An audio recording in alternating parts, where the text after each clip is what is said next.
Om Sai Ram, Sai Satcharitra, Chapter 30. This chapter covers the following: Kakaji Vaidya of Vani, Ramlal from Bombay. In this chapter, the story of two more devotees that were drawn to Shirdi is narrated.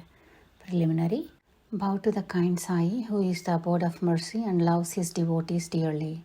Through merely receiving his darshan, he does away with their fear of this worldly existence and saves them from calamities. He was first formless, but on account of the devotion of his devotees, he was obliged to take a form.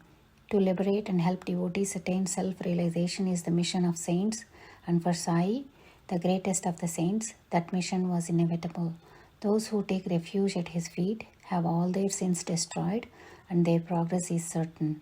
Even Brahmins from holy places come to him and read scriptures and chant the Gayatri mantra in his presence. We, who are weak and without any merits, do not know what devotion truly is. But we do know that though everyone else may abandon us, Sai won't forsake us. Those whom he favors get enormous strength, discrimination between the unreal and the real, and knowledge. Sai always knows the desires of his devotees and fulfills the same. Hence, they get what they want and are grateful. So we invoke his aid and prostrate ourselves before him. Forgetting all our faults, we let him free us from all anxieties. He who is overcome with calamities and remembers and prays to Sai will get his mind calmed and pacified through his grace. Sai, the ocean of mercy, says Hemat Pant favored him, and the result is this work, the Sai Satcharitra. Otherwise, what qualification had he to undertake this enterprise? But as Sai took all the responsibility, Hemat Pant felt no burden or concern about this.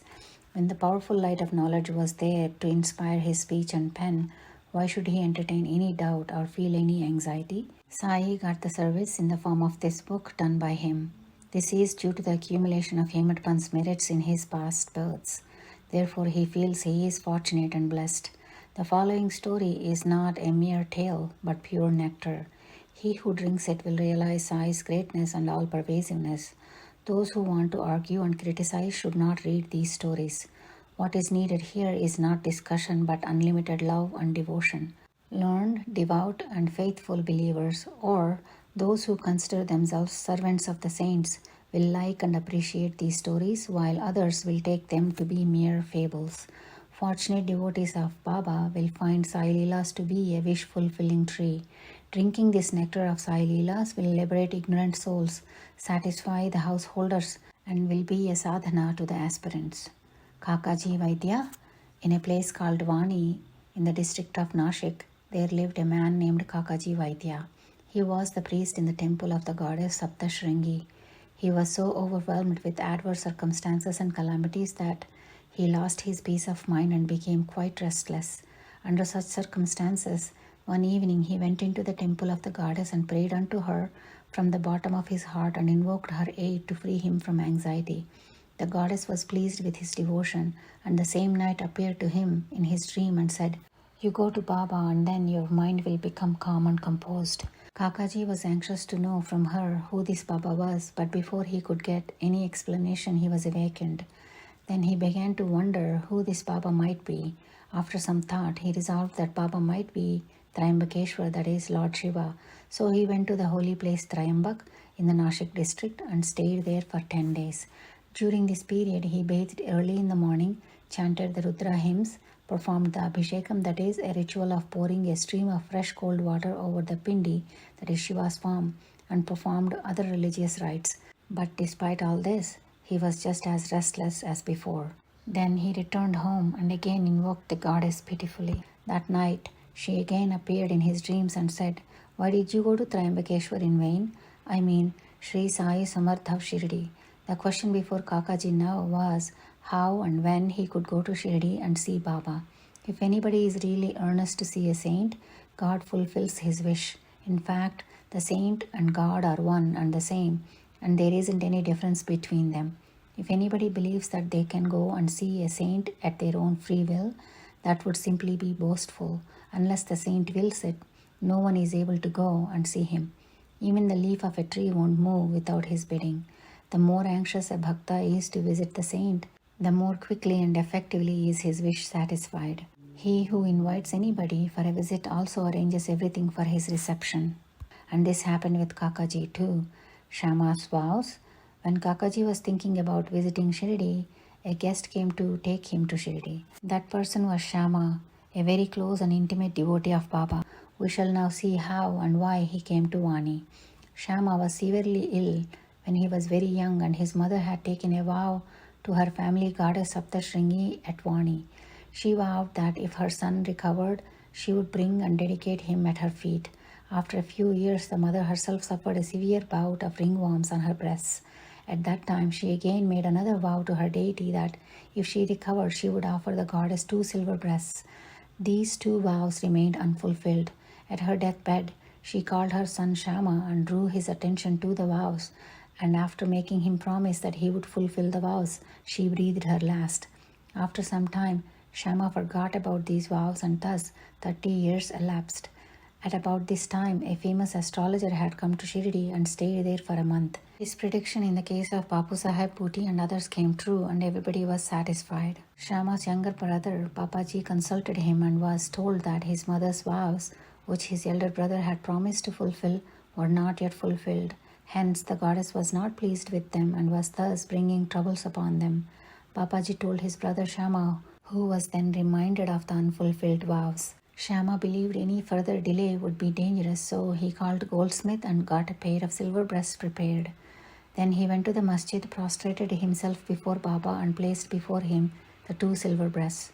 He requested Baba to accept them and free him from the vows, as he believed Sai was his Saptashringi goddess incarnate.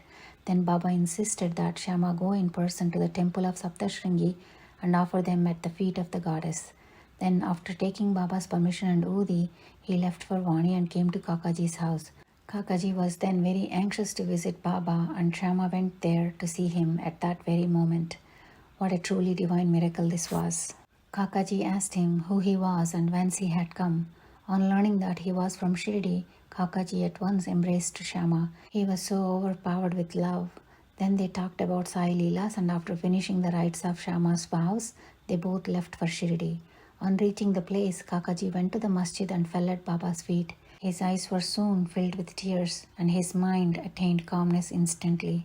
Just as the vision of the goddess had suggested, as soon as he saw Baba, his mind lost all its restlessness and it became calm and composed. Kakaji began to wonder what a wonderful power this is. Baba said nothing, there were no questions or answers. No benediction was pronounced, and the mere darshana itself was so conducive to happiness. The restlessness of my mind disappeared simply by receiving darshan, and the consciousness of joy came upon me. This is what is called the greatness of darshan. His vision was fixed on Sai's feet, and he was speechless. Upon hearing about Baba's Leelas, his joy knew no bounds. He surrendered himself completely to Baba, forgot his anxiety and cares, and got undiluted happiness. He lived in Shirdi happily for 12 days and left after receiving Udi and blessings from Baba. Kushal Chand of Rahata, it is said that a dream we see in the early hours of the morning often turns out true. This may be so, but regarding Baba's dreams, there was no restriction of time. To quote an instance, Baba told Kaka Sahib Dikshit one afternoon to go to Rahata and bring Kushal Chand, as he had not seen him for a long time. Kaka Sahib took a tanga, that is a small horse-drawn cart, and went to Rahata to fetch Kushal Chand. He saw Kushal Chand and gave him Baba's message. Hearing it, Kushal Chand was surprised and said that when he was taking a nap after lunch, Baba appeared in his dreams and asked him to come to Shirdi immediately. As he had no horse of his own nearby, he had sent his son to inform Baba. As his son was crossing the village border, Dikshit's tanga turned up. Dikshit then said that he had been sent by Baba to bring him to Shirdi. Then they both went in the tanga back to Shirdi.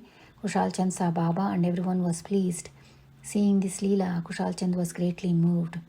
Ramlal from Bombay. Once, a gentleman from Bombay named Ramlal had a dream in which Baba appeared and asked him to come and see him. Baba appeared to him as a saint, but Ramlal did not know who this saint was or where he lived. He wanted to meet the saint, but as he did not know who this saint was, he had no idea what to do. But he who calls anybody for a meeting also makes the necessary arrangements for the same. That is exactly what happened in this case. That very afternoon, when he was walking on the street, he saw a picture of a saint in a shop. The saint he saw in the picture looked exactly like the saint in his dream. Upon making inquiries, he came to know that the picture was of Sai Baba of Shirdi. Shortly afterwards, he went to Shirdi and stayed there till his death. In this way, Baba brought his devotees to Shirdi for darshan and satisfied their wants and desires. Bow to Sri Sai, peace be to all. This brings us to the end of Sai Satcharitra, chapter 30.